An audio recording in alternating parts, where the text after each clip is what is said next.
And where is the link? I will have the link in a minute. It's just setting up at the moment. Cool. Oh, so they can see the. So even if people can't. Oh. And where is the link? Let me just get the link here. Where is the link? Hold on. I will have the link in a minute. It's just setting up at the moment. Oh, you know what?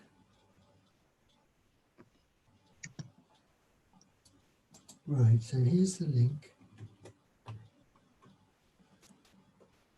Okay, so would you like me to share the link with the potential participants? Would I like you to what? To share the link with the people that want to participate? If they want to participate, the best way to do it is to join the meeting through Zoom. Okay, perfect. But this event, this streaming, the idea is, let me just check that works. The idea is that people who haven't got Zoom or don't want to, who don't want to take part through Zoom, but want to just watch it, can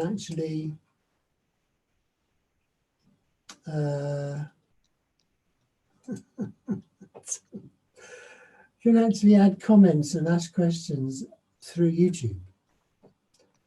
I don't suppose anybody will watch except me. I need to watch it so I can check if anybody's asking questions. So, how are you doing? I am good. How are you doing? I'm pretty good. I'm getting a bit fed up with all this COVID-19 stuff. It's a bit boring, isn't it? That's all anybody ever talks about.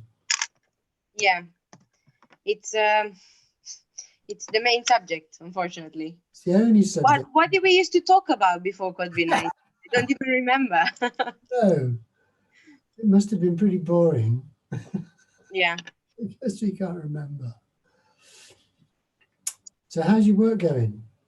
Good. I'm almost finished. I have one assignment left to finish, and then it's gonna be the start of the dissertation, because I need to start the dissertation after that. When are they due? My assignments are due on the 1st of May, and the dissertation I think is due on August. So. The 1st of May is not very long. No, I have to write 3,000 words by. The other thing I'm going to try and do is record. Do we need to record it? I don't know. Don't you think it would be better to record it rather than have it live on YouTube? Well, they achieve. Okay, so I'm trying to record it as well. They achieve different things. The YouTube thing allows people to ask questions. I mean, I don't think anybody's seen the YouTube link. They won't know where to look, but you know. Shall we share it on the group chat? Well, we could do, but I mean, yeah. Whereas the recording is, I can then edit it and, like cut out this first bit. Yeah. And stuff like that. I wonder how many people would take part. So how many you've invited? Oh, one person is waiting. Admit. Nazi is connecting to audio. Cool. Where is Elena? Wasn't she supposed to be in already? Oh, I don't know. I've tried calling her earlier, but she wasn't answering. Well, these things happen. I'm gonna try again, see if she's gonna connect anytime soon.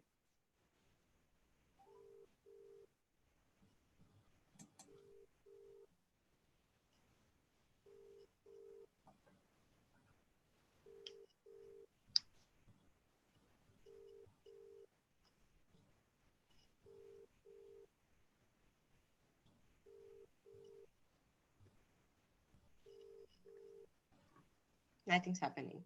Okay. Oh, she's supposed to be speaking in for the motion, isn't she? Exactly, yeah.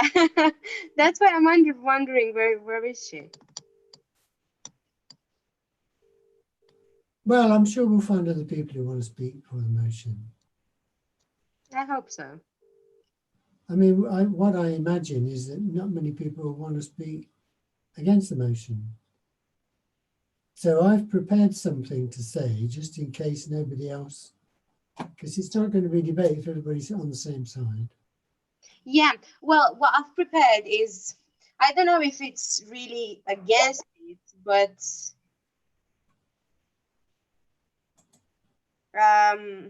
Well, we'll see. yeah, we'll see. It's not really against it, but it is. Oh, mine is definitely against it. Is it? Yeah, yeah. Was it not hard to find?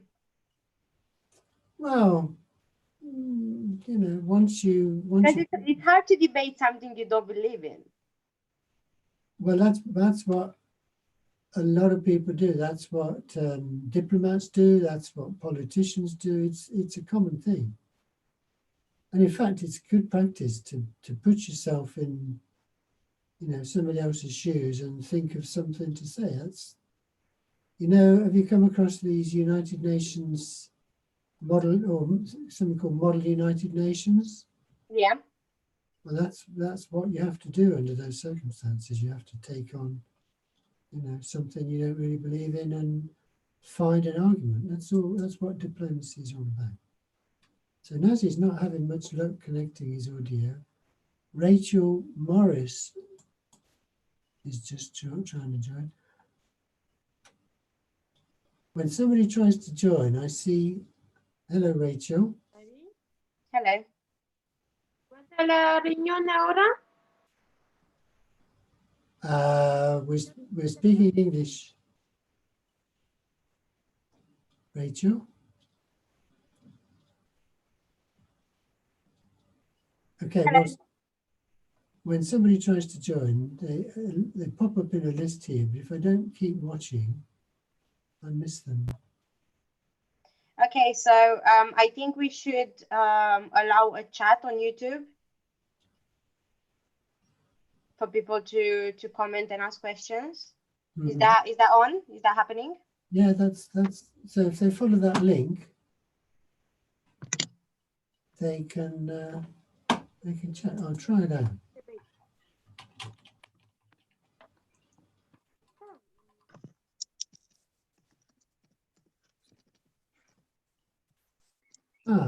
Hello Nazi. You've succeeded. Absolutely. Thank you for hosting me today. No, it's a pleasure. Where are you based? Well, long story short, I'm in Bath for the moment, but I live in London permanently. Okay. And Rachel's, can you hear us? Yeah, now I can, yeah. And where are you based? I'm based in Aberdeen. Okay. How did you hear about this? Through Eventbrite? Yeah. Wow. And you too, huh? Mine, I got some echoes about the debate, and because I took the module before at the university, so I was genuinely interested about how we could impact for the moment, like with the climate change and everything. So just wanted to hear some opinions about the matter. So you say you got some echoes? Yeah. Not from me. He's one of my friends. He heard it from me. Oh, okay. All right. Yeah. So I've heard that one of the lecturers from Bath University is doing research on climate change and the impact it has on mental health. Really, which lecturer? Sure, that's what I'm trying to find out, because I'm not sure which. Sure. Which lecturer? I'm not sure. I'm gonna try to find out. One of the girls that I'm working on a project with, Georgiana. She said she knows more about it, but she failed to answer my emails. Yeah. Well, it happens to the best of us. Let's say it this way. So Nazi, what do you study? What are you doing? I used to study, so I graduated. I used to study a master's in international management, and I graduated in 2019. And basically I took sustainability as a module back at the university, and now I'm trying to kickstart my career in either finance, either management consultancy, or either ESG. ESG being what? Yeah, ESG being enterprise, sustainability and governance. Okay. So I'm Philip Brown. I'm the Secretary of the United Nations Association, Coventry branch. Yeah. Roxana? I'm Roxana Anton. I'm the volunteer manager of the United Nations Association Coventry branch. And I'm currently studying a master's degree in diplomacy, law and global change, sorry. And Rachel, you're in Edinburgh, right? I'm in Aberdeen. Aberdeen, sorry. That's okay. Oh, I didn't want to insult you. So what are you doing in Aberdeen? So I've got a job at the hospital, and apart from that, I take part in actions with different organizations for the climate. So one of the main ones is Aberdeen Climate Action. We organize climate cafes every month, and other events to raise awareness of climate change, basically. Okay. And you should be aware that we're streaming this to YouTube so that people who haven't got or don't want access to Zoom can still ask questions and watch. So there's a bit of a delay, and so far I don't think anybody's watching, but I'm keeping my eye on that.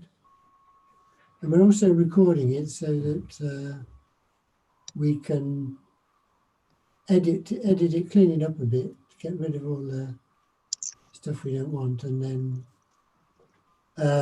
put it onto our website. So now then, with all these meetings, I'm amazed that 4 of us have arrived here before the thing's due to start. That's a good start. But people are always late to things, aren't they? So, and with the debate, there's a structure to it, isn't there? Because you have people proposing and opposing the motion. Oh, Nazi's video's gone, but that's okay. I'll be back in a second. Just basically just looking for a pen so I can take some notes as well. So, it's the kind of thing that you can't really. If you don't hear the motion proposed and opposed, you don't really. It's not really a debate. Get the full benefit of it. And also, there were 2 people who were going to speak in proposing the debate, and neither of them has joined the meeting so far. I am supposed to oppose the debate. No, I'm here. there were 2 who were going to propose it. Oh. Yeah. Who's going to propose it apart from Elena? A guy called Tony McNally, who's got years of experience working on climate change. I mean, how many years? 30 years or something? Been running a business, trying to inform people about climate change and get them to do stuff. Currently, his business runs events all to do with green economy and climate change. So,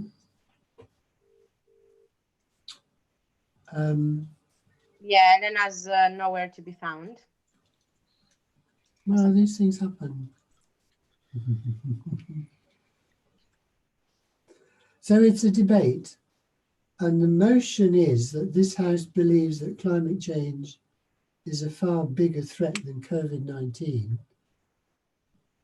So it might be interesting. I mean, I know Roxana would normally speak in favour of that if she was allowed to, but she's volunteered to oppose the motion. Rachel, if you were free to propose it or oppose it, which would you do? Do you think it's correct? Yeah. And Nazi, what do you think? I don't like to take a stand out of it, but I would say yes.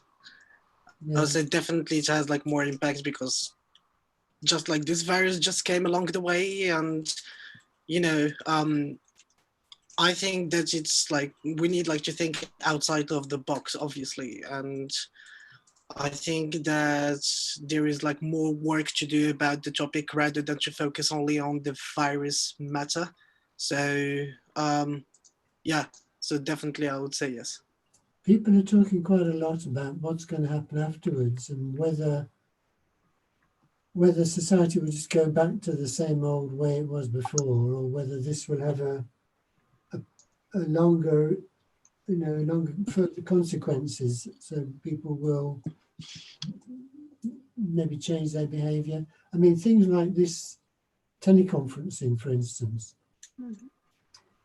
So yesterday, Parliament held its first ever,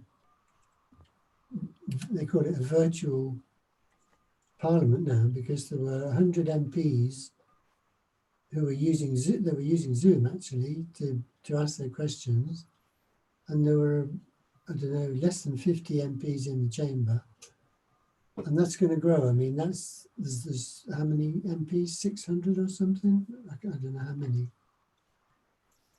At the moment, they can't cope with them all, and they've got no way of voting, which is obviously one of the things Parliament does. But that's the first step, and maybe that will lead to other things like maybe having electronic voting, because voting in Parliament is a prolonged procedure. Mhm. Oh, that's my fault. You see, when people There were people try, waiting to come in. when people try to join the conference, they go into a queue, and I keep forgetting. Let me try and turn that queue off. Turn that off. So anybody else who comes should just come straight in. So Mohammed, Mohammed's. I think it's gonna take a while to connect for everyone. No, he's joined, but he hasn't got any sound. Mohammed, I don't know if you're speaking, I don't know if you can hear us, but you got no sound. And there's somebody else who joined from an iPhone. Oh, and Sam's just joined. Well done, Sam. Can you hear us? I can hear. Well done. Wow, they're flooding in now. It's a good job we waited. And I don't know if iPhone app can hear us. So I suspect that might be Shagufta, but I don't know. Elena is coming. It's on her way as well. Who? On her way. She was supposed to be in by now, but Elena. yeah. Elena's due to come. Yeah. Good. She said she was trying to connect when I was on the phone with her All right. a minute ago. Mohammed, I'm sorry I left you waiting in the entrance. It's all right. I kept forgetting to check who was waiting, and now I've turned that off. So anybody else who comes can join. So obviously with the debate, you have somebody, or normally two people proposing and two people are opposing. So we've got one of the people who are opposing here, and I will be opposing as well, because it's best to have two. Elena says she can't access, but she's not in the queue.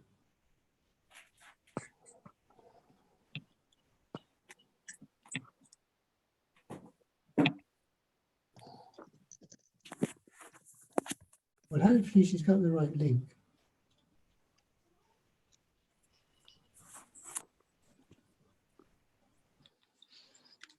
Roxana, do you want to make sure she's got the right link?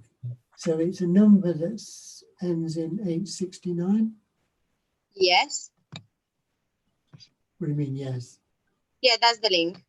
I know, but has Elena just sent me a message saying that she couldn't join the meeting? Yeah, I've sent her the link. I've Oh, sent it good. one more Well time. done. Well Hopefully done. she. All right. So, we've got Mohammed's video now. I'm just wondering if anybody else. Oh, Elena's just dropping out of the sky here.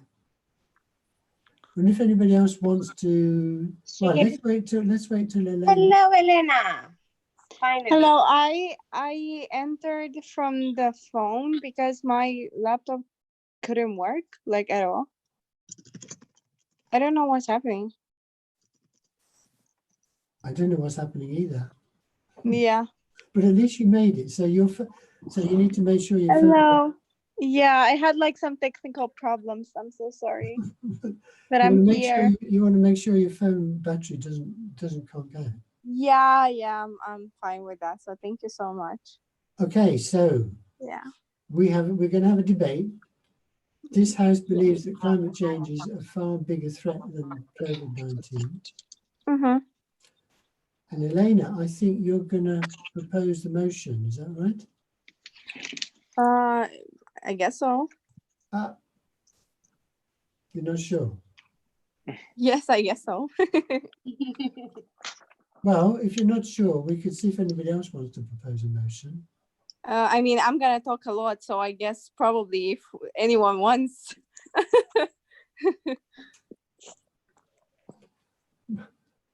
So what are we going to do? It's up to you. Does anybody else want to? Sorry? Hold on. iPhones. There's somebody here called iPhone app, which I think is Sagufta. Yeah, I think so. Oh. So, Sagufta, do you want to propose a motion or what? Can you hear me? We can certainly. Yeah. hear you. Oh, that's good. I didn't realize you could hear me. I missed a bit of beginning, so tell me again. We've just been waffling on so far, waiting for people to show up, but we've got enough now to have a reasonable discussion. Okay. So we need somebody who's going to propose the motion. This house believes that climate change is a far bigger threat than COVID-19.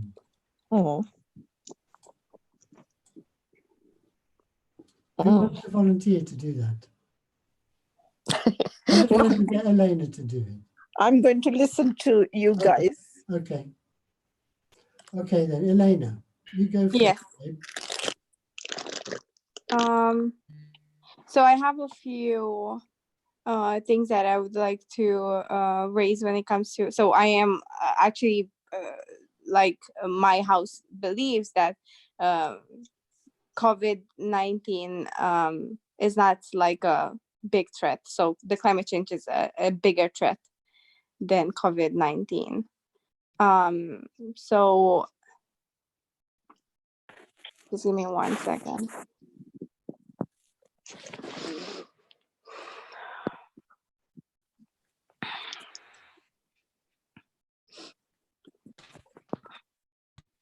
Elena, just so you know, my house believes the same, but for the sake Yeah, of trying to, I know, because I guess smash it. it is quite hard to say no, isn't it?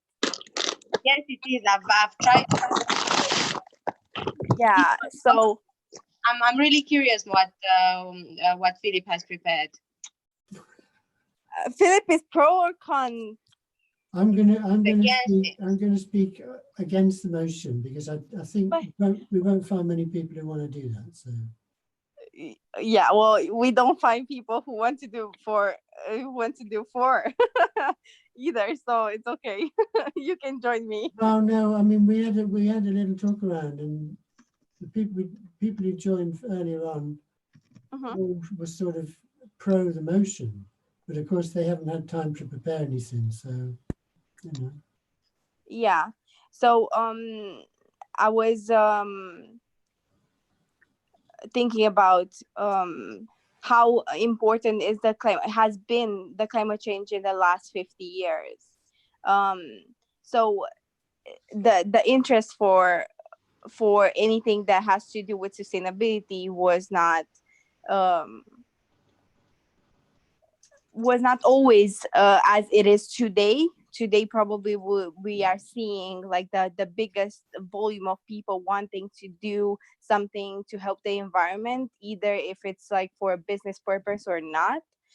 We see companies that are working towards like a greener future because it is a good business. And not only that, like we don't mind a business going to change their policies and regulations for a better purpose, even though they don't think like that.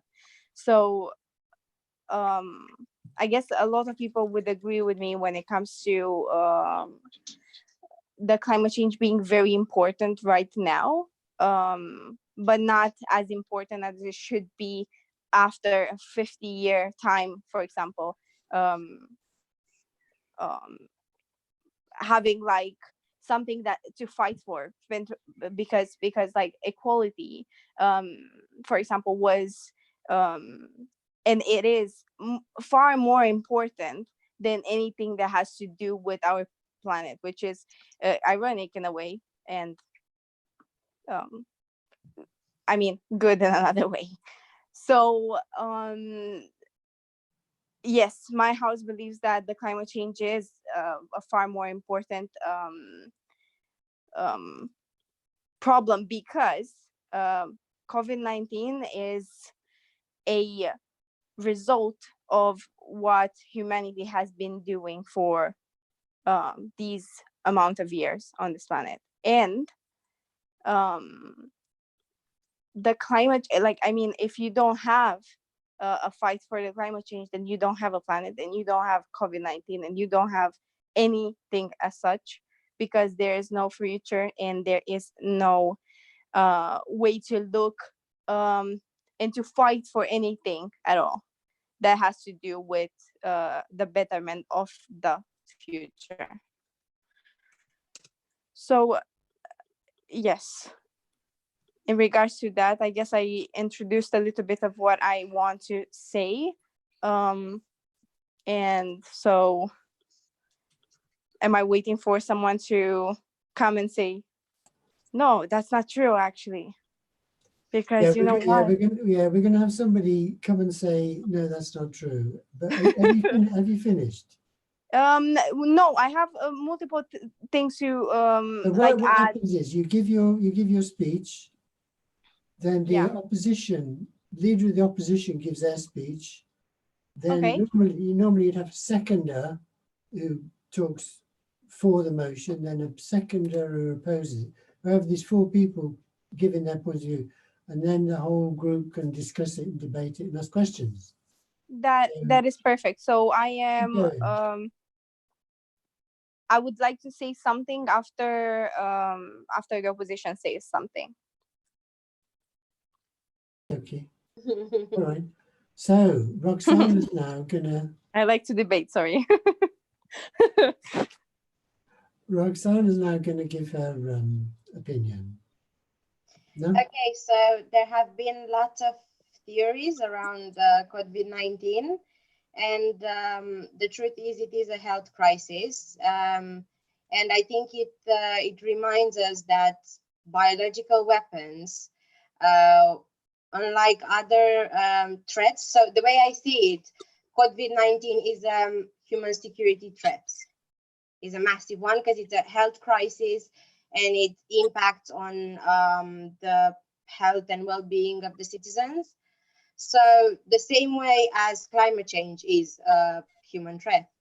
So the way the government have responded to this health threat, I think is very interesting, because there have been numerous materials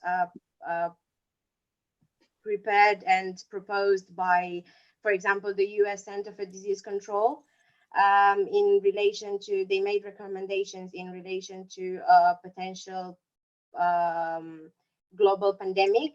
However, all the governments ignore that, and they focused on other issues that were that were more important in the agenda. And yeah, I think it's COVID-19 is a threat that you cannot see or control, and therefore is a threat that you can manage. Compared to that, climate change has been an issue in the agenda for a long time. And as Elena said, the climate change producing COVID-19, I don't see a relation between that. It is true that the industrialization and everything has led to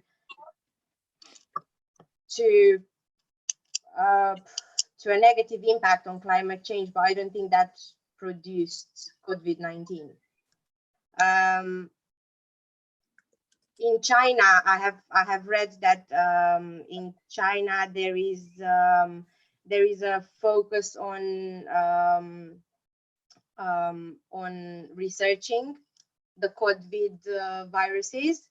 So obviously, if they are researching it, then there's going to be a threat. So I think that's why it has started on China, not because the industrialization levels are bigger in China than in other parts of the world.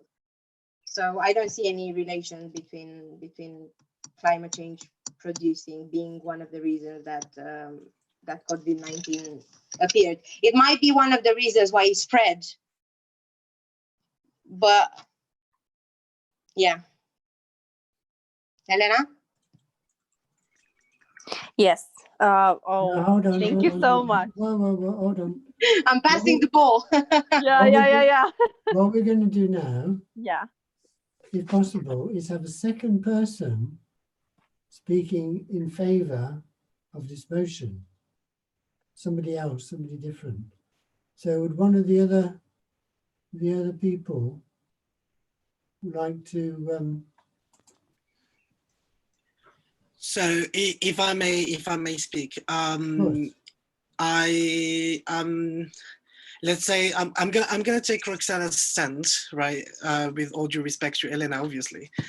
The thing is, my opinion on the matter is that I don't agree that the COVID-19 has came out of, I would say, like climate change or vice versa, because obviously the climate change has already been like existing since a long time ago. And as far as my knowledge is capable to say that, I think that the COVID-19 has came like way later than the climate change, because obviously we have been witnessing some changes since a long time.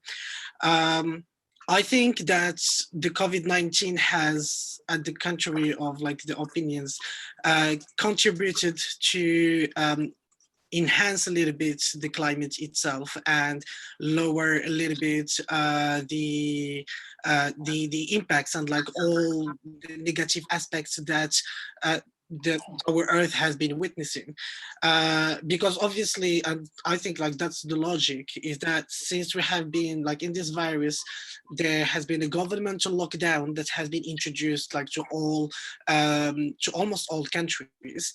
And obviously, because everyone is staying in their place and like there's no activity, there's no like an economic activity, or there is like no industries, so there's less planes, less production, less manufacturing, less other fields, I would say. And even though right now, when we are like seeing and going out, we see that there is like more a pure air, we can see far away from like in the sky, we can see like some stars that are emerging. So I would say that it has like advantages, but also it has disadvantages. But yes, I would say definitely that there is like still some efforts and still some progress that everyone, all of us, need to do like in their daily life to help the climate change going in a positive way. And yes, that was pretty much all, actually. Hey, Mm-hmm. very much. So Thank you. in relation to what you said, Nadia, there has been a drop in the global gas emissions due to the sudden economic slow. And I've also read that China's CO2 emissions have dropped by a quarter compared to normal. And I'm not even talking about international cooperation that has been obviously promoted because of the coronavirus. For example, China sending help to Italy shows the fact that countries are cooperating with each other and they are helping each other to overcome this crisis, which they are doing in the climate change sector, but I wouldn't say it's that well promoted. Okay. So we now need somebody to oppose the motion. I've prepared a little speech. So since I'm the chair, I shouldn't give a speech because it's against the rules, but it doesn't matter. Well, we would like to know your opinion about the matter. So, well, in a debate, you don't necessarily give your opinion. You give, you speak on one side. It's like diplomacy. It's like on one side, yeah. You have to justify something that you don't always believe in. So the motion is that this House believes that climate change is a far bigger threat than COVID-19. The reason why I believe this motion is wrong is very simple, and it depends on the meaning of the word threat and the difference between threat and risk. Let me move this over here. So a threat is something that can cause us immediate harm. A man who is aiming a gun at us is a threat, whereas a risk is the potential for loss or damage that might or might not come at some time in the future. So allowing the sale of guns to the public is a risk, but it's not a direct threat. Selling guns doesn't actually kill anybody. It's what people do with the guns that's the harmful thing. So a threat is something that's immediate and causes us immediate danger. A risk is something that could possibly cause us danger in the future. So I admit that climate change presents a far greater risk than COVID-19. But that's not what the motion says. It says it's a far bigger threat. So perhaps in 30 or 50 or 100 years from now, the risks that climate change present will become real as seas rise and deserts replace fertile fields, tropical diseases move up into temperate latitudes, and millions of people die of starvation. That will almost certainly happen because I don't believe that governments have got the will or the public support to suspend the trillions of dollars that are necessary. I don't know if you've read the article that we wrote on the COFCAN website, which shows that we need, just to replace the electricity supply, we need to, over the next 30 years, we need to spend $1 billion every day building a new nuclear power station. So over the next 30 years, that's $100 trillion. And when you think that the global economy is only 80 trillion, that's a huge amount of money. That's 4% of the global economy needs to be spent today and every day for the next 30 years just on replacing the electricity supply. That just is not going to happen. So, these risks that climate change presents are eventually going to become threats that start to kill people. But at the moment, they're not. This week, nobody's going to die from climate change, whereas hundreds or thousands of people could well die from COVID-19. And I think most people feel that there's no immediate threat from climate change. As I see it, on the other hand, COVID-19 presents three major threats. And remember, we're talking about threats, which climate change does not present. The first is that COVID-19 is, as I say, an immediate threat to our lives. Second one is that many people in poor countries who normally survive on the money they earn day by day are now in lockdown. They're threatened with starvation, and people are dying from starvation because they cannot go out to work, or because the people they normally work for have stopped their business. So this is happening now in Africa, in India, and I'm sure in other countries as well, probably South America, I'm not sure. Certainly, there is evidence that it's happening in those two countries. People are starving. And in Africa, African towns where people used to go out and steal electronic goods, now they're going out and stealing food because they're starving. So that's the second immediate threat from COVID-19. And the third threat is the financial threat. So individuals have got no income, businesses have got no income, and governments are borrowing huge amounts of money. So far, the governments of the world have pledged $8 trillion. So remember, the global GDP is 80 trillion. So they've pledged 1/10 of the global GDP, gross domestic product, to spend fighting COVID-19. So that they're going to have to pay that money back, and it's going to have to be paid back over the next few years. So that is a huge financial threat. And it's us, it's the people who work, who are going to have to eventually pay that back. So to summarize my point of view, climate change is not threatening to kill anybody this week, nor threatening to starve them to death, nor threatening to incur huge debts, although it should be doing, whereas COVID-19 is threatening all these things. So I believe that climate change is a bigger risk, but COVID-19 is A threat. I believe that climate change is a bigger risk than COVID-19, but it is not a bigger threat. So I oppose the motion. So that's the introduction. So that's all the speeches done. Oh, so Will has joined the meeting. Mm. Okay. I Yes. agree with Philip. Well done. Climate. I'm not paying her to say this. Yeah, climate change is, I would call it a chronic problem. It's a long-term chronic problem.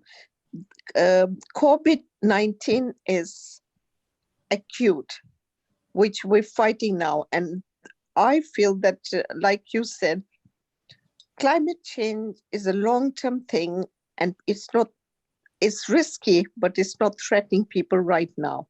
COVID-19 is threatening people. People are dying. People are dying either with the virus, or they're dying because of poverty. So that's why I agree with you. Somebody else can say something now. Yeah, I don't agree with that point, because people are dying with the floods, people are dying with the wildfires, people are dying from air pollution with because of climate change. So I would say that, and actually the figures, I don't have the exact figures, but there's more people dying from climate change than from COVID-19. This is more reduced in time. There's more people in a smaller amount of time dying from COVID-19. So it feels more scary. But on the long term, I think climate change is a bigger threat to humans, because it can kill more people, because it's got a wider range of of weapons, with the wildfires, with the floods, with the tropical diseases, with other viruses like that might come up, with conflict that might arise between people, between nations. So that's my point. Good. I mean, if nobody else wants to respond to that, I would just say that if you look back 100 years, they had a global influenza epidemic after the First World War that killed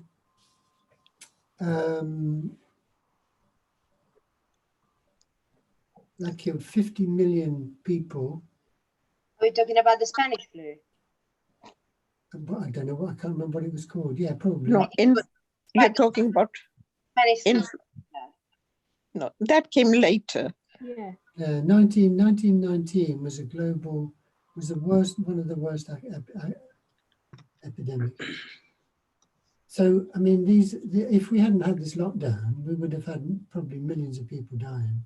Mm. So, yeah, I mean, I'm not sure what the science says about the Yeah, numbers. it was the Spanish flu, sorry. Sorry to interrupt. That's all right. No, I finished.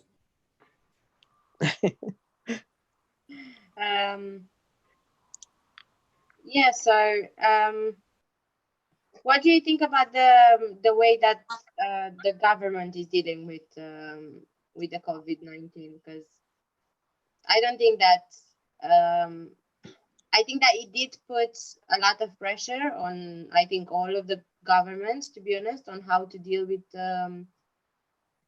this issue. And I think my question is, if they can't deal with the health crisis, how can they deal with the climate change crisis? Mm.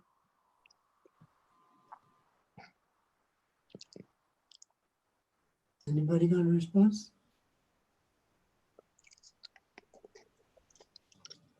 I mean, personally, I think the governments around the world are dealing with it in the best way they know how, which is this lockdown situation. And that is the only thing they can do at the moment. Why don't you think they're dealing with it properly? So I don't think they're doing it properly because there are still people outside. They're what? The people are still outside. So we're not on lockdown. Well, you know, I mean, in China, people were indoors because if they went out, they were arrested and locked up. Yeah, exactly. Is that what you want? Just relinquishing your freedom. That's gonna stop the problem. Then yeah, that's what I want. Oh, okay. Well, go and live in China then, because I want to live in Like that, you know, in Romania, I am gonna. you know, in Romania, you can't go out without having the declaration that you sign every time you go out. Well, and that's in France is the same, but you can go out, whereas in China they couldn't actually go out. If you want to have a proper lockdown, that's, you know, people are just not allowed out unless the government says okay. Anyway, in Britain we're a bit more libertarian. You haven't got used to our libertarian system here yet, where we prefer to have people comply by voluntarily rather than have documents and strict controls like that. Yeah. Well, this control and signing a paper every time you go out for necessities is not great for the environment, isn't it? It is absolutely awful. It's not, it's true, but Yeah, like every single time, like, oh, look, I have the paper here with me. Again and again and again. Now, I'm not talking about the gloves and the way that they are disposed and all the masks. And no, I'm not gonna go there because otherwise I'm gonna cry. Oh, wow. yeah, but that's common sense, Elena. It's Yeah, but look, not something the government can work with. It's so it's yes, the government can work with that, providing education. Yes, And not okay, it's not gonna be shown right now. Okay, yeah, probably it is not a thing that should be implemented right now and it's gonna show results right now. But as people, and there have been so many studies to say the same thing in every field. If you are educated on one matter, you tend to make more responsible decisions, not for only yourself, but for the future generation. So looking in the future, because I wanted to kind of comment on what Philip said about threat or not threat right now. Yes, absolutely. Probably COVID-19 is not like it is a threat right now, and the climate change has nothing to do with it, and they're like two different problems that we shouldn't look at in like in the same picture. But I guess it is, I'm not saying that COVID-19 is started because of the damage of the climate change. I'm not saying that. I'm saying that there has been a lot of information going on around this topic that I'm gonna come back on. But education is like essentially the thing that the governments can implement, and they have the authority to implement, to make people aware about their choice, everyday choice, exactly like someone said, I guess Nazi said. Yeah.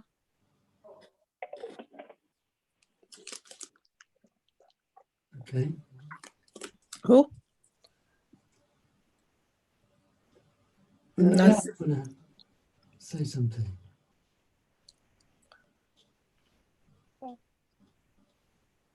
No one wants to be on the side of Elena. Okay. Wow. Yeah, obviously, Okay. it's a very It's actually pretty interesting to find out, I've got some connection issues, so it was probably like got cutting off most of the times. But Oh. if maybe you could just like repeat just the headlines, so I can maybe just like back up what you said. Yeah, sure. So I agree with that. Elena talked about education, that people getting educated in the issue is also important, and the government in general should invest more. Yeah, I think if we promote this sustainable mindset, as Elena likes to keep, I think if we teach children the sustainable way, then on a longer term, obviously we have more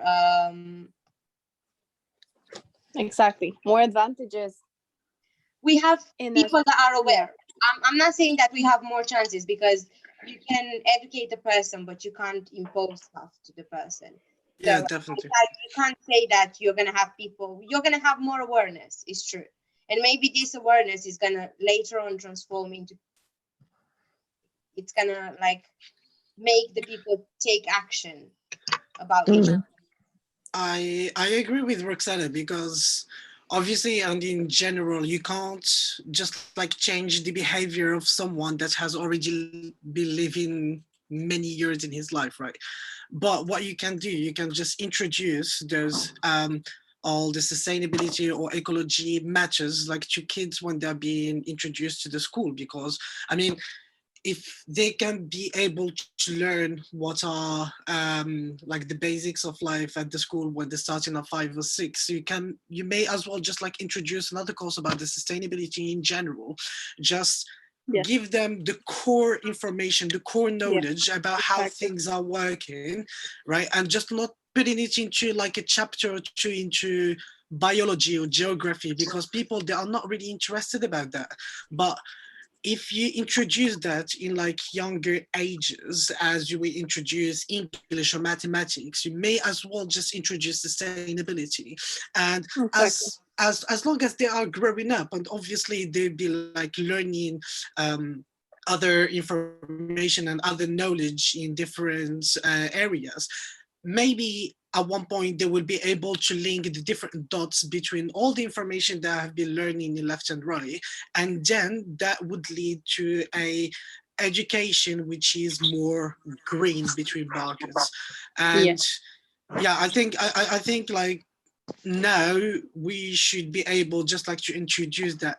Like, we can't change people's behavior now, because obviously whatever you try to sensitize people, basically to say, yeah, you need to put your trash like in the different places, or you need like to consume less water or less electricity, well, they say, yeah, well, I don't care because like I'm paying for it, and that's all. However, if you And it's introduce not those, affecting you directly. exactly, and because there is like the climate change itself, maybe we can't see it on the short run, because like the changes, like there are small changes that they are not apparent to the eye, and therefore like we can't see it live. However, it has like a big impact in a medium term or short run, so like 30, 35, 40 years. So I think that we should start to put that knowledge, raise awareness, the kids right now, and just make them, I don't know how I'm gonna say that, but just basically make them do the right actions at that moment. And if we start now, I think that we can only see the positive, because we can't fall that below. You know what I mean? I do agree with you. I wanted to actually add something that is like very important. So I have been told many times that my perspectives are kind of like utopic, and so I'm thinking and I'm seeing the planet in another perspective, and could be that many people would say that this is kind of weird or not normal or unusual for their type of thinking, but I'm gonna say it anyway because, you know, YOLO. So the purpose in life, you have to understand that this comes like from the deep within.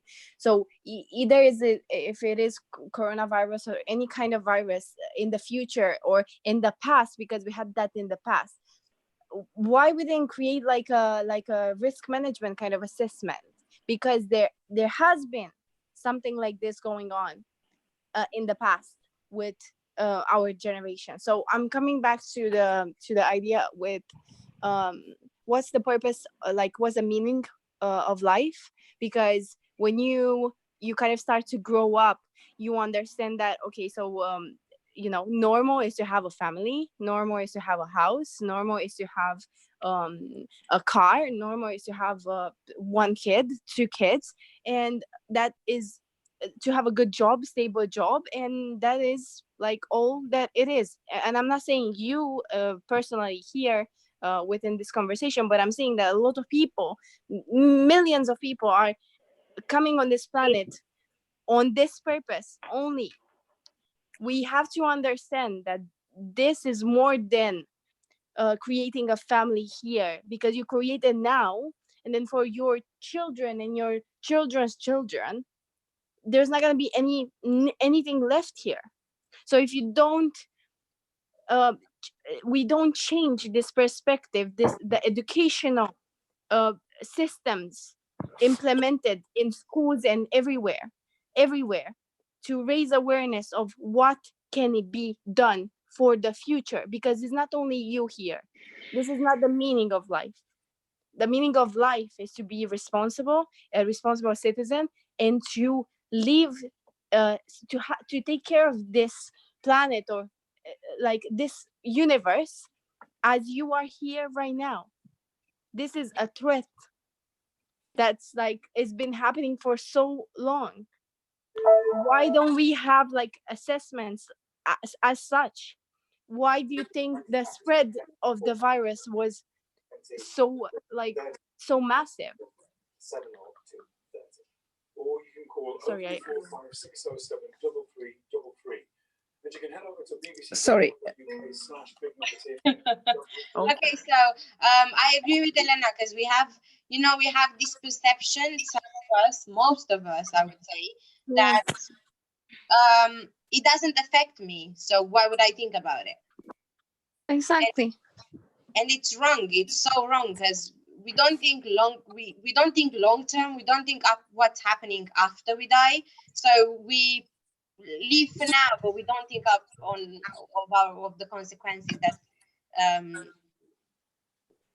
are our action. Footprints, yeah. Yeah.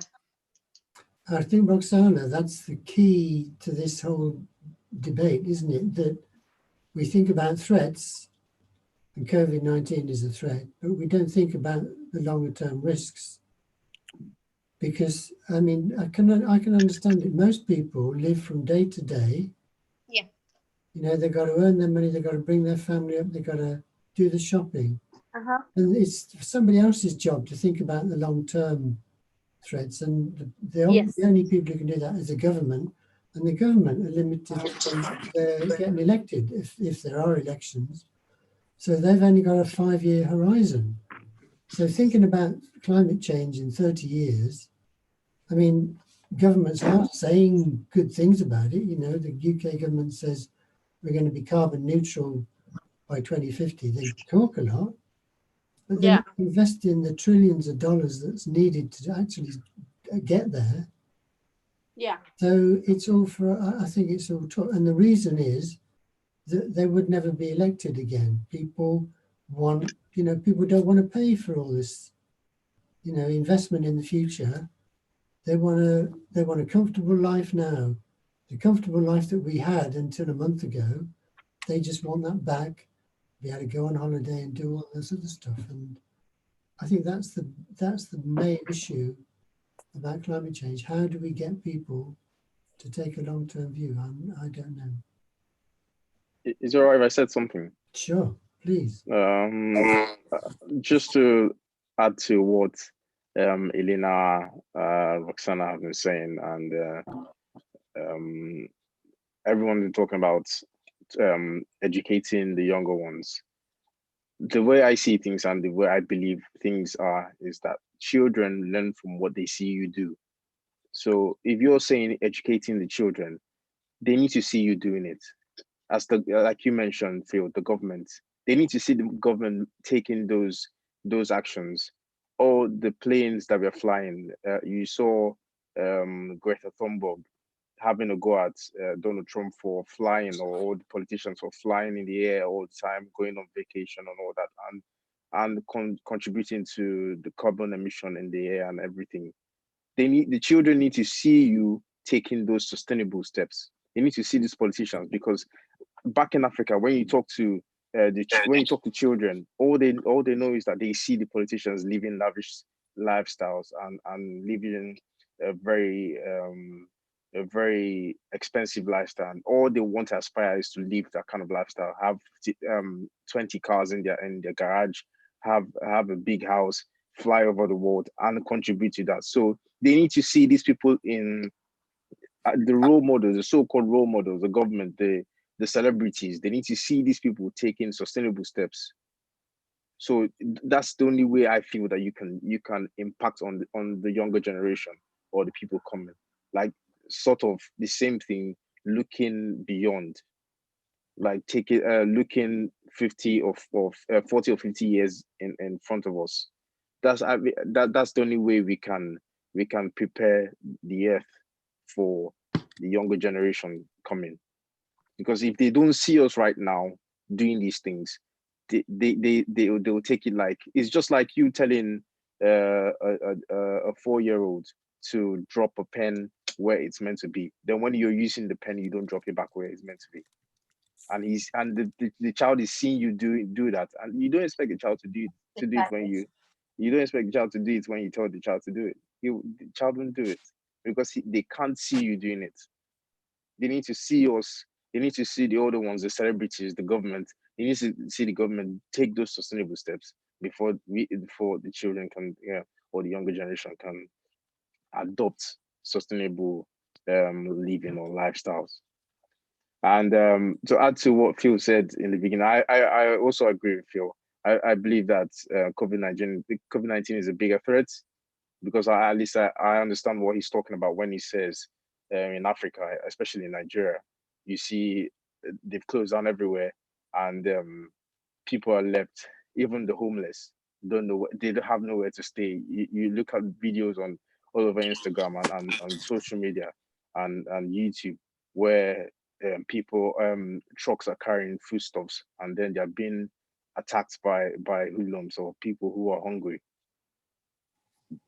go attacking these trucks and pulling down everything that they can pull just to take home and have something to eat. So I feel that COVID-19 is a bigger threat than climate change, because it's something we're seeing now, because we have to escape it first before we have to think about the climate change. Because if we don't escape, if we don't focus on it now, it will take us, if we've made one step forward, it will take us like 3 steps back, if we don't focus on dealing with the threat of COVID-19 right now. Mm. Okay, we've got 2 or 3 people who haven't spoken yet. I'm just wondering if they want to say anything.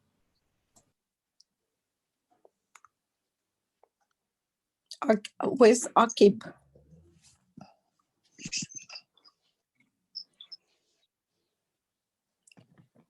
Mohammed? Hello. Is Yes. Mohammed coming in? Yeah, I'm here. I'm here. How's everybody doing?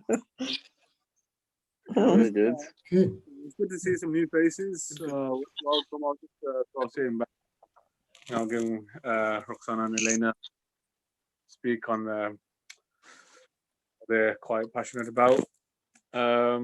If I was to say whether I was for or against the motion, I can sort of see both sides of the argument. So I don't think it's as clear. The question is constructed in a, an interesting way, so as to make you sort of think more deeper about this. I think with COVID-19, it can be it is a present threat, and it will go and it will die down, and there will be vaccines. So it's not something that will override climate change.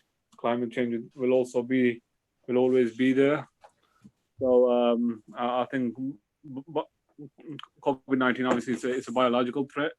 It can be weaponized, and there are a lot of conspiracy theories out there of whether the Chinese have sort of weaponized this and send this out. And I think that's not really important. But I think governments need to continue working collectively together. I think if they just sort of go in their own directions with these sort of issues in the future, it doesn't really help anybody. You can see Germany had a low death toll, just as South Korea, and I think there are lessons to be learned after this. So hopefully we won't have such an issue in the future. And in terms of climate change, I can understand just all this talk about education is massively important. I think one thing that's not really discussed when it comes to education and sort of getting people involved is sort of the issues surrounding why people are so desensitized to contributing towards the conversation of climate change. They're worried about their own jobs and their own lives and their own schooling, and I think it all works hand in hand. So I think that's why government should try to better involve people by providing assistance where necessary, and working with the relevant NGOs, getting involved in discussions. I think the government is a massive influence in navigating people and what they do. So I think that's a role that they should be playing. I think that they can do it a bit better. Although I don't dispute that there's a lot of work being done at the moment.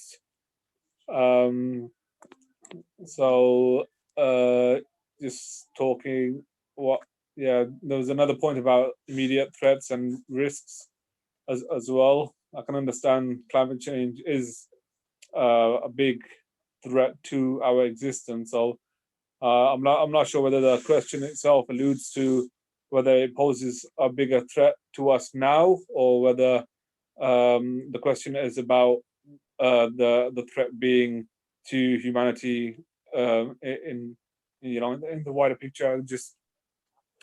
I'm not. Maybe Philip can clarify whether you mean Yeah. climate change is a bigger threat than COVID right now, or whether it's a bigger threat than COVID going forward. Because I think if you phrase the question in a way to say that climate change is a bigger threat or a risk, however you want to put it, to us now, I don't think it is. I think it has been put on back burner at the moment because people are dying more proportionately to COVID than climate change. But I think obviously in terms of the longer term, I definitely think climate change is a bigger threat than COVID. Just going forward, due to the fact that COVID will, be disposed of in the hopefully in the foreseeable future. Yeah. So my argument was that the motion talks about threat, and it says that climate change is a bigger threat. My argument was that threat means something that's a risk or is threatening you now. So threatening to kill you or threatening to cause you damage, whereas there is something called a risk, which is a longer term issue. And my argument was that climate change is not killing people today, whereas climate change is. But in fact, Rachel was arguing that climate change is killing people now. So in forest fires, what else did she mention? You mentioned some other things, didn't you? They're affecting people. It is killing people, but at the same rate as COVID-19. Well, it's killing people, but I think not like in a direct way. Not as direct as the COVID-19. It's still killing people, but I would say like indirectly, because for a reason or for another one, basically just like there is a deforestation. Someone who's being a farmer has been losing his job, therefore could not provide to his family, and yeah, it's like a direct action. Yeah. Cause effect. Indeed, absolutely.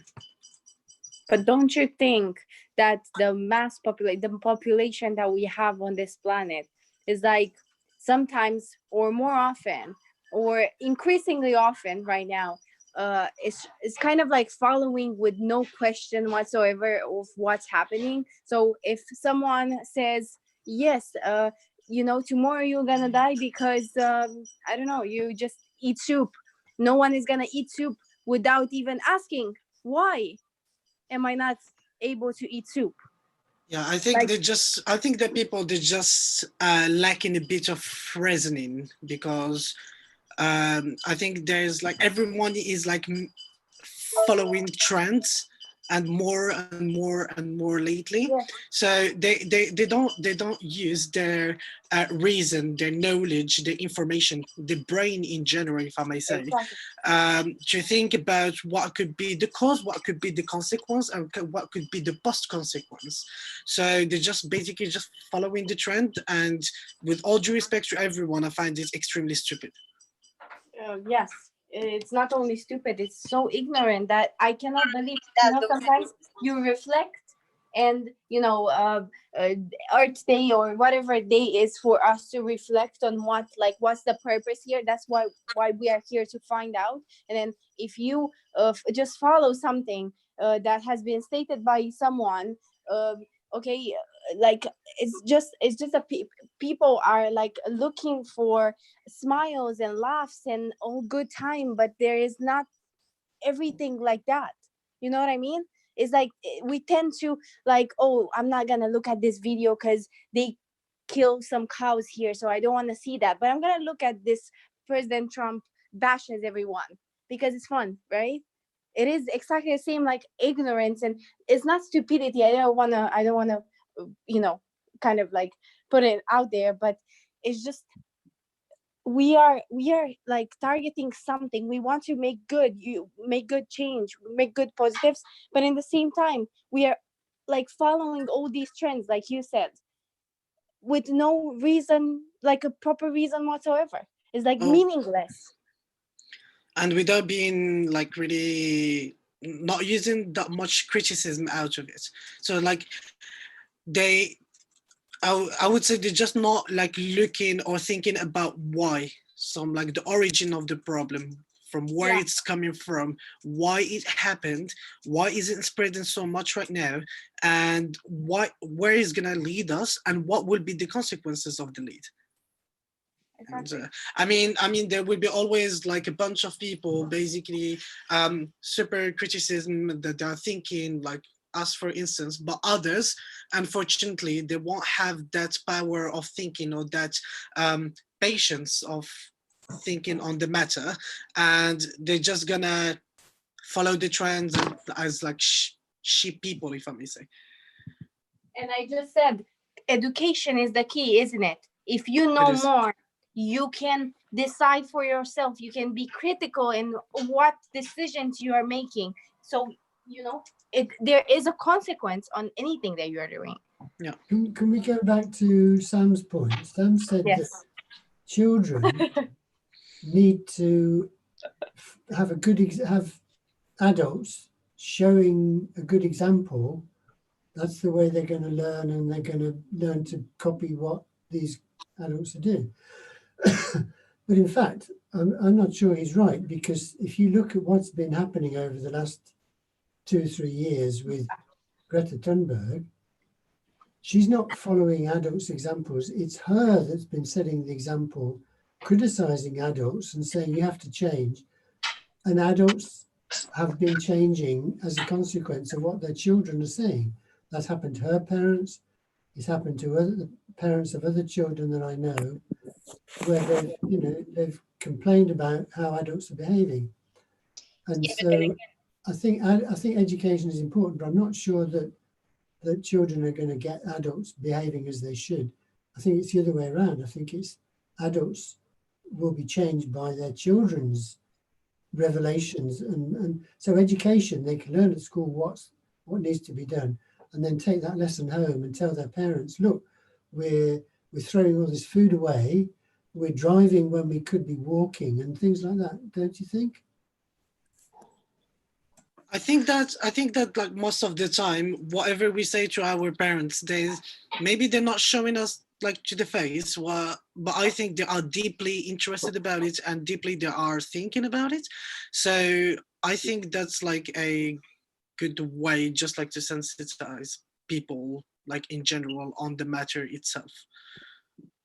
But do you think that they've changed their behavior? I mean, they might be thinking about it. Well, obviously, we never like to hear things that contradict us or things that they like really hurt us, right? We always love to be in our comfort zone and only hear the good things. Like, yeah, you continue doing that. You're performing good. Well done. Obviously, because like the negative things that are really impacting us, right, and it pushes us to think forward on the matter itself. So.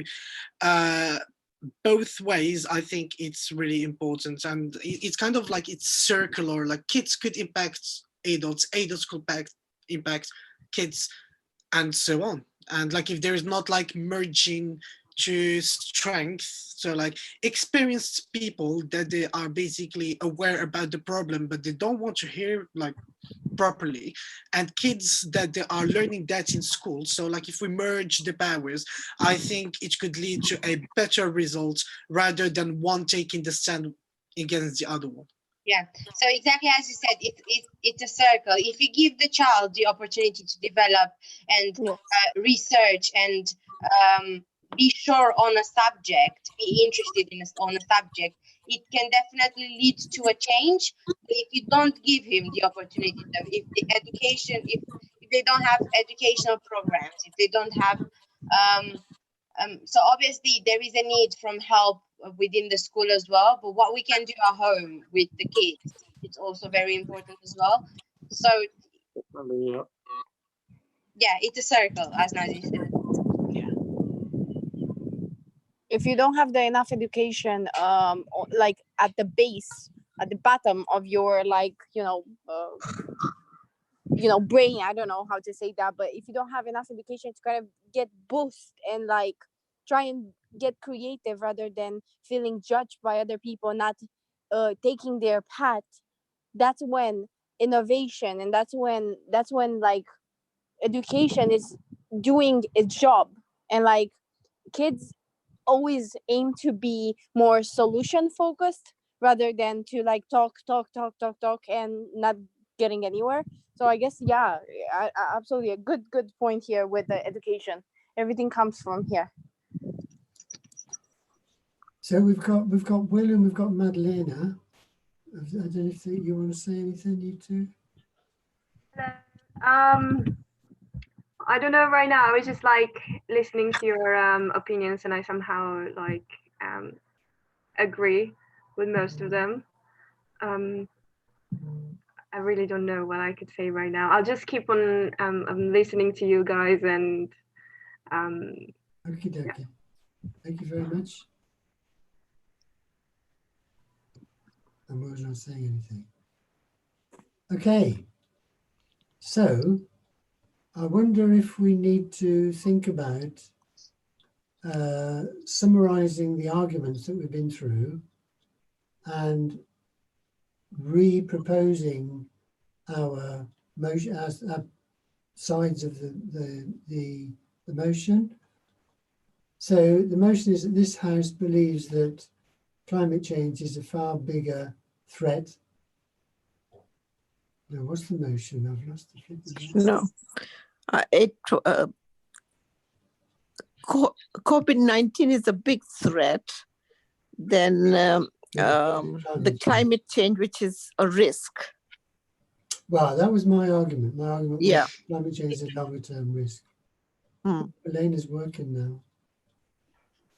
Hello, Elena. I missed you. Miss you. I'm here, next to the San Francisco Bridge. It's okay. I'm sorry for you guys staying at home. Actually, yeah. Okay. So, can we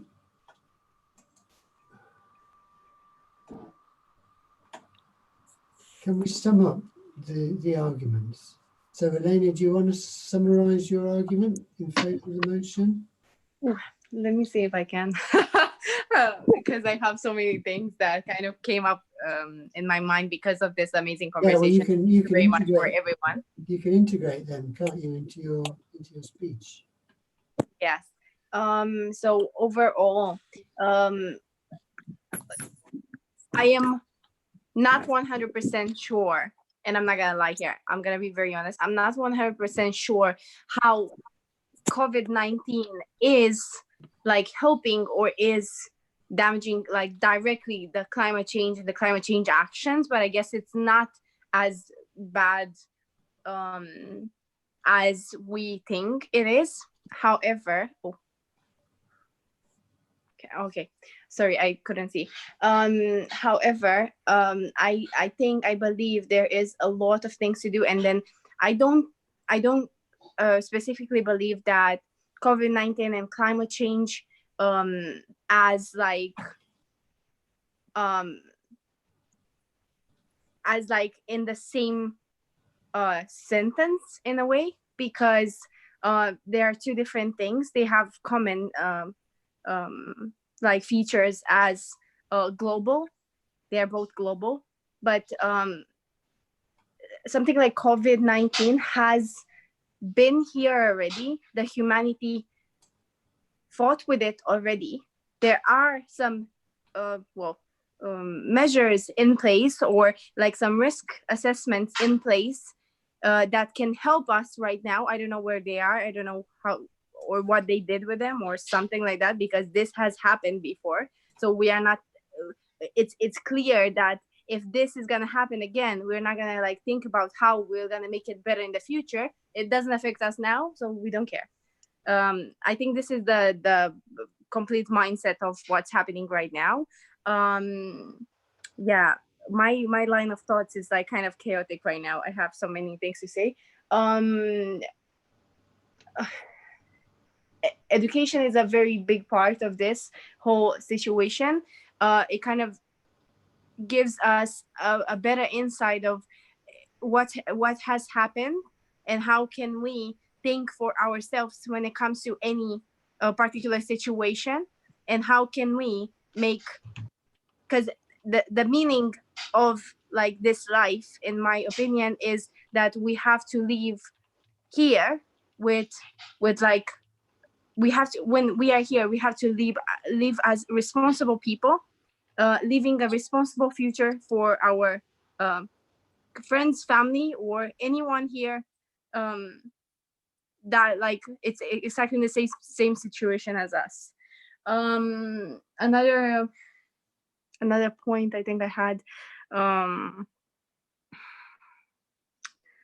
yes, when it comes to children again, I guess the implementation of like, what is my final recommendation and final review is that the government or whomever is responsible for educating children, they have to step up, and they have to let us know about how can they implement something that's gonna make a positive difference for the future, and also is gonna kind of save this situation when any pandemic or any virus or any crisis as such is gonna take over, and we're not gonna have anything to do for it, because for the moment we're in house and we are not actually helping. The doctors or the frontline workers are actually helping in resolving this massive situations. It's not like President Trump goes out and says, "Oh, I'm gonna do this." It's just a matter of like words and words. And another recommendation for everyone, like, please be critical in anything that you hear, you do. And it is very important to kind of be sharing your ideas whenever you can, and make sure that you think about a responsible and positive future for everyone. Yes, and that is me. So Roxana, your point of view? So yeah, the point of view against that was supposed to be against against the motion. The main points were that were the way that the government is dealing with the situation, and I think something that wasn't mentioned, but I think it's worth mentioning, so I'll do it in the conclusion. The fact that this issue, the same as climate change, is really impacting on our mental health. So I don't know about the rest of the people, but I've had huge problems in focusing since I've been self-isolating. So it takes me a really long time to try and stay focused on a topic. I get distracted very easily, and I know it's the case on some people as well. But for other people, it's even worse, because we have people that are quarantined with children with disabilities. We have people suffering from anxiety. We have people suffering from depression, and this COVID-19 and this quarantine can really impact and have tragic outcomes. To be honest, I've read lots of stories. I think that's a really important point to mention as well. But a part of that, like Elena said, education, just to try and be aware. The reality is that it's a threat, and we need to stay as far away as possible from it. But at the same time, we need to not to drift apart, and to remember that before COVID-19, we had other issues on the agenda. So the fact that we're facing a health crisis at the moment doesn't mean it should take our sight away from what's important, to be honest. And climate change is important. I'm just gonna join a little bit the words are going out. I'm just gonna take a little bit of the opinions between Roxana and also Elena, just like a mashup as a conclusion, to be honest. Obviously, I think like those two topics, so climate change and COVID-19, are both related. Like both of them have like an impact sooner or later in our life, because the problem is like we went focusing deeply on the COVID-19 because it was an actual live threat in our lives. So we needed to take action as soon as possible. Whilst as the climate change is still happening, we're still witnessing it, but it like from a day one to a day two, there is not that much impact as the COVID-19 would have from day one to day two. So both of the matters, both of the subjects are worth the focus of everyone. We should not forget that the climate change issue has been already existing before the COVID-19 coming, and this COVID-19 should not attract all our attention in the long term and distract us from other issues that are happening right now. It's like the threat is happening sooner or later. The problems, the consequences are happening sooner or later. One should not forget what are those and should remain and completely focus on finding solutions on both of them and just like keep grinding. That's all. Okay, and can I just say, Rachel talked about the number of deaths from climate change. There was an article in Scientific American in 2009 which said, and this is over 10 years ago, researchers believe that global warming is already responsible for some 150,000 deaths each year around the world, and fear that the number may well double by 2030, even if we start getting serious about emissions reduction today. So that's 150,000. The COVID-19 so far has caused 189,000. So, and that's in what, a month, 2 months? So COVID-19 is causing more deaths than, but anyway, anybody else want to say anything? Because what we're going to do, we're going to have a vote. And so there's I got a poll that you can vote on, but any final words before we vote? Yeah, I'd like to, I just, sorry. no, go ahead. Go ahead. Yeah, I was just going, I just wanted to say a little bit about, I think we can learn so much from COVID-19 because I think we should have a shutdown month globally every year, because we've learned so much from it. By shutting everybody down, the climate change has started improving. Our air has got better, our seas are getting better, our fires are stopping. So, I mean, we've got a lot to learn from this. So if we learn something from this, then we can start helping climate change, which is a long term thing. Yeah. Mohammed?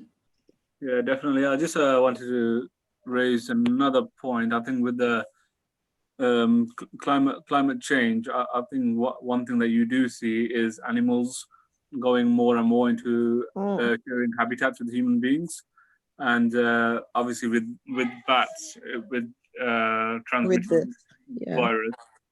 I think you'll start to see that more and more. The more animals coming out, yeah, animals mixing with human and all the viruses and diseases that they carry and possess. I think that's another issue we need to think about when casting this vote. I think the idea of the risk assessment should be the most important thing, and we also need to look at. I know it's going to be a topic down the line on one of the debates of humanitarian intervention and how far the global community should act in intervening with what the Chinese do in terms of the way they are eating these animals or killing whales or so. It's just that intervention aspect that we need to think about. That might be part of the risk assessment as well. I think looking at this, all the points raised, I think I'll most likely be siding with Elaine on this one, unfortunately. Sorry, Roxana. Okay. Okay, so we'll have a vote. So you should be able to see a poll. Do you agree that climate change is a far bigger threat than COVID-19? Yes or no? Do we have to be honest or do we have to? Yes. That's up to You have you. to be honest. That's up to you. Our names are displayed at the end or not? No. Is it as democratic as it is or not? No, it's anonymous. Okay. I think it's anonymous anyway. It's a vote. Both ways, I'm ready like to defend my opinion. So. Okay, so 6 people have I'm going to say no, I disagree. Oh, well done. So it's nearly equal. We've got 9 people. I'm not going to vote. So there's 9 people who are voting. But unfortunately, only 7 have voted so far. Is At the moment, it's yes agreement, unless the other 2 want to vote and change it. No, they don't. Okay, so the motion is carried. Well done, Elena. It was a very good debate. Really enjoyed it. So, what I'd like to mention before we go is that this is the first tele event, and we're running. So that was this one. We're running the next debate. Is this House believes that people of sound mind have the right to die when they decide.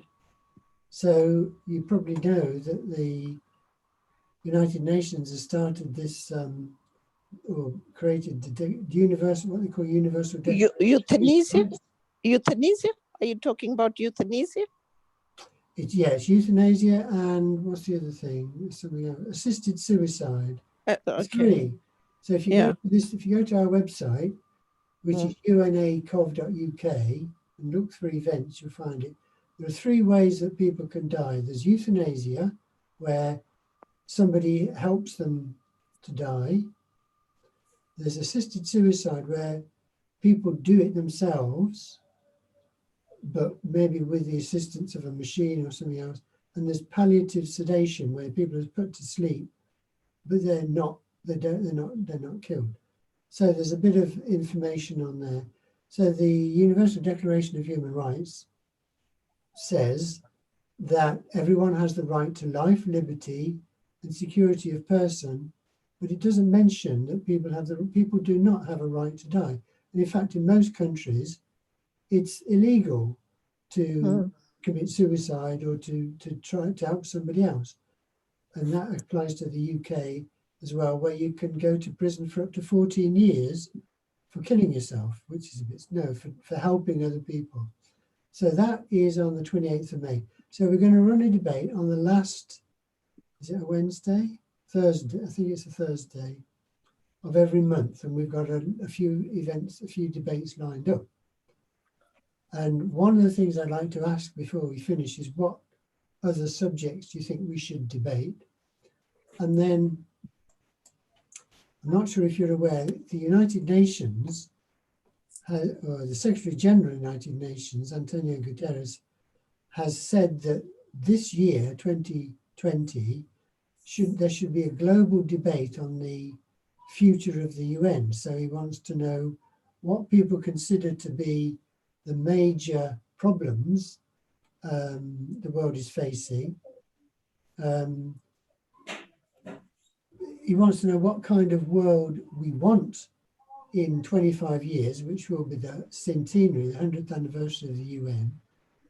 And what should the UN do to overcome the problems and help us create the world we want? So that conversation is called UN 75. We will talk about that. So this is the 6th of May. So this is the first Wednesday of every month in the afternoon. we're going to have one of these teleconferences every month for the rest of the year. And you will then be able to feed your opinions back to the UN, and they will then use the results of these conversations to form their strategy for the coming year. So that's the next couple of events that we've got, public events. So I just like to spend the last few minutes asking people if they've got any preferences about what kind of conversations, debates. I mean, this was actually more of a conversation than a debate, wasn't it? But what subjects do you think we should debate or discuss in future? I think we should look at the Sustainable Development Goals. I think that would be the best way to structure it. Okay. Because yeah. There's 17 of those, and if they are going, if it is going to be on a monthly basis, I think we can pull some of those together and maybe have two or three per month, just leading up to the Okay. It's a good idea. Poverty and world hunger and link them together and discuss the topics. Yeah, cool. Yeah. I think we should also talk about war. Yeah, that's going to be within one of those Sustainable Development Goals. And this, okay, yeah. Yeah, it's one of those. But I mean, war is the whole reason the UN was founded, wasn't it? To stop wars. I think maybe it's such a big topic. It probably deserves. We'll have a look and see what we can do. Yeah. Okay, but that's a good idea. Anything else? I think in terms of next month's debate, is anybody within this group that would like to take the for or against motion? I know myself and Philip did the last debate on nuclear disarmament, and obviously Roxana and Elaine have done this month. I know there's a couple of new faces. Is anybody interested in doing leading next month's debate? So the next month it says this House believes that people of sound mind have the right to die when they decide.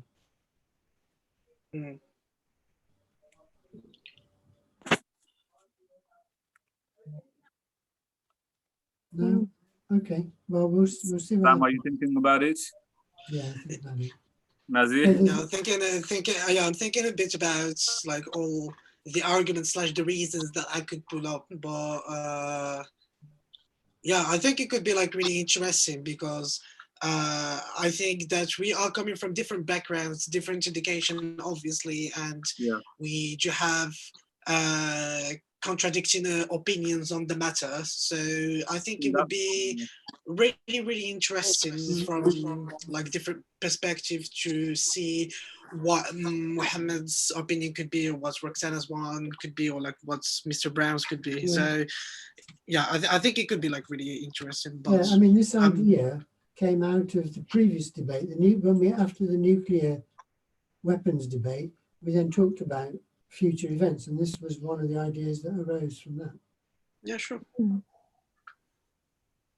Okay, well, that's wonderful. So we've had an hour and a half of interesting conversation here, and I appreciate it. And if you want to take part in future ones, go to our website unacov.uk and find out what else we do.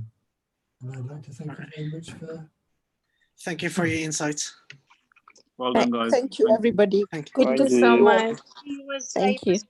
Thank you. Yes, stay safe and save lives. Be responsible human beings. Yeah.